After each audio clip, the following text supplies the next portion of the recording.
할렐루야. 오늘 갈보리 성경 읽기 프로젝트 본문 말씀은 마태복음 25장 14절에서 30절 말씀입니다.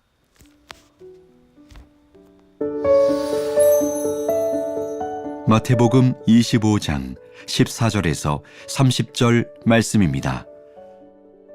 또 어떤 사람이 타국에 갈 때 그 종들을 불러 자기 소유를 맡김과 같으니 각각 그 재능대로 한 사람에게는 금 5달란트를, 한 사람에게는 2달란트를, 한 사람에게는 1달란트를 주고 떠났더니 5달란트 받은 자는 바로 가서 그것으로 장사하여 또 5달란트를 남기고 2달란트 받은 자도 그같이 하여 또 2달란트를 남겼으되 1달란트 받은 자는 가서 땅을 파고 그 주인의 돈을 감추어 두었더니 오랜 후에 그 종들의 주인이 돌아와 그들과 결산할세 5달란트 받았던 자는 5달란트를 더 가지고 와서 이르되 주인이여 내게 5달란트를 주셨는데 보소서 내가 또 5달란트를 남겼나이다. 그 주인이 이르되 잘하였도다 착하고 충성된 종아 네가 적은 일에 충성하였음에 내가 많은 것을 네게 맡기리니 내 주인의 즐거움에 참여할지어다 하고 2달란트 받았던 자도 와서 이르되 주인이여 내게 2달란트를 주셨는데 보소서 내가 또 2달란트를 남겼나이다. 그 주인이 이르되 잘하였도다 착하고 충성된 종아 내가 적은 일에 충성하였음에 내가 많은 것을 네게 맡기리니 내 주인의 즐거움에 참여할지어다 하고 1달란트 받았던 자는 와서 이르되 주인이여 당신은 굳은 사람이라 심지 않은 데서 거두고 해치지 않은 데서 모으는 줄을 내가 알았으므로 두려워하여 나가서 당신의 달란트를 땅에 감추어 두었었나이다. 보소서 당신의 것을 가지셨나이다. 그 주인이 대답하여 이르되 악하고 게으른 종아 나는 심지 않은 데서 거두고 해치지 않은 데서 모으는 줄로 내가 알았느냐. 그러면 내가 마땅히 내 돈을 취리하는 자들에게나 맡겼다가 내가 돌아와서 내 원금과 이자를 받게 하였을 것이니라 하고 그에게서 그 1달란트를 빼앗아 10달란트 가진 자에게 주라. 무릇 있는 자는 받아 풍족하게 되고 없는 자는 그 있는 것까지 빼앗기리라. 이 무익한 종을 바깥 어두운 데로 내쫓으라. 거기서 슬피 울며 이를 갈리라 하니라. 오늘 본문 말씀은 그 유명한 예수님의 달란트 비유입니다. 어떤 사람이 종들을 불러 각각 그 재능대로 5달란트, 2달란트, 1달란트를 맡기고 타국으로 떠났다가 주인이 돌아왔을 때 5달란트 맡은 자와 2달란트 맡은 자는 그 달란트를 사용하여 각각 10달란트, 4달란트를 만들어 주인에게 내주었지만 1달란트 받은 사람은 그것을 땅에 묻어두었다가 1달란트 그대로 가져옵니다. 그러자 주인이 그를 바깥 어두운 데 내쫓았다 하는 이것이 오늘 본문 말씀의 내용입니다.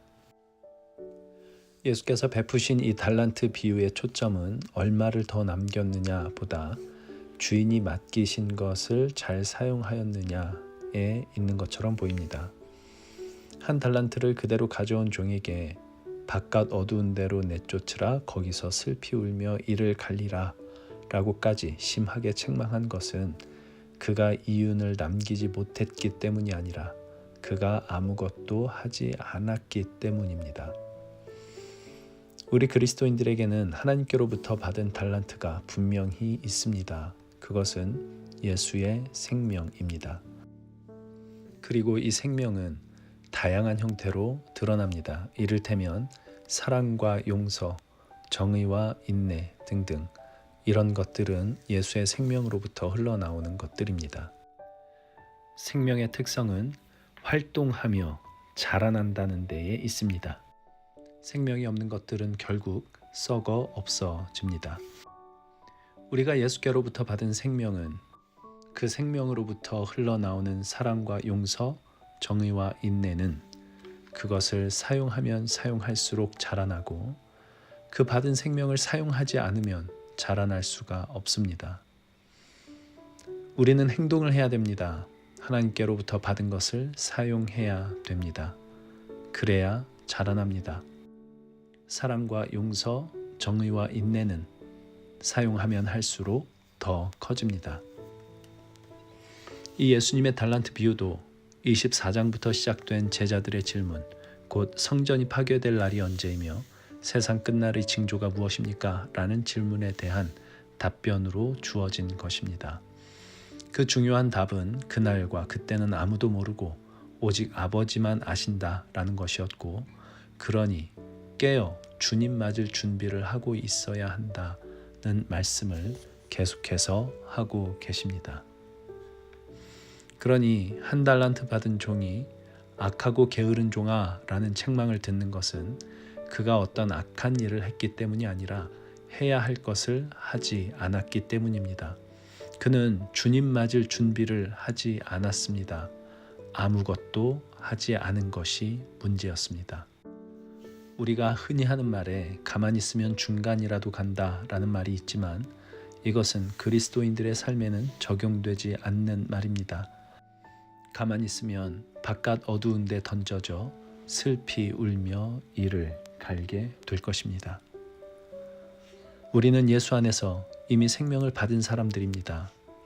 주께서 주신 이 생명을 땅에 묻어 놓지 않는다면, 그 생명을 사용하려고만 한다면 그 속도가 아무리 더딜지라도 우리에게서 생명의 싹이 나고 나무가 자라고 열매가 맺혀지게 될 것입니다. 그 생명은 더 풍성해질 것입니다. 그러나 한 가지 우리가 분명하게 해야 할 것은 기독교 신앙은 내가 사랑하기 위하여 애쓰는 것이 아니라는 것입니다. 내가 용서하기 위해 애쓰고 내가 참기 위해 애쓰는 것이 기독교 신앙이 아닙니다. 이런 일들에 대해 우리는 언제나 한계에 부딪힙니다. 기독교 신앙에서 내가 애써서 해야 할 것은 단 하나입니다. 내 삶의 주인 된 자리를 우리 주님께 넘겨드리기로 하는 것입니다. 사랑해야 하는 그 순간에, 용서해야 하는 그 순간에, 참고 인내해야 하는 그 순간에 주님의 생명이 내 안에서 살아 역사하시도록 나의 자리를 그분께 내어주기 위해 애쓰는 것, 이것이 기독교 신앙입니다. 그렇게 할 때 5달란트가 10달란트가 되고 2달란트가 4달란트가 됐던 것처럼 우리에게 주신 예수의 생명이, 그분의 사랑이, 그분의 용서가, 그분의 오래 참으심과 용납하심이 우리 안에서 더욱 풍성하게 자라나게 될 것입니다. 주님, 하나님께서 내 안에 허락하신 예수의 생명을 주목하게 하여 주옵소서. 그 생명을 사용하게 하옵소서.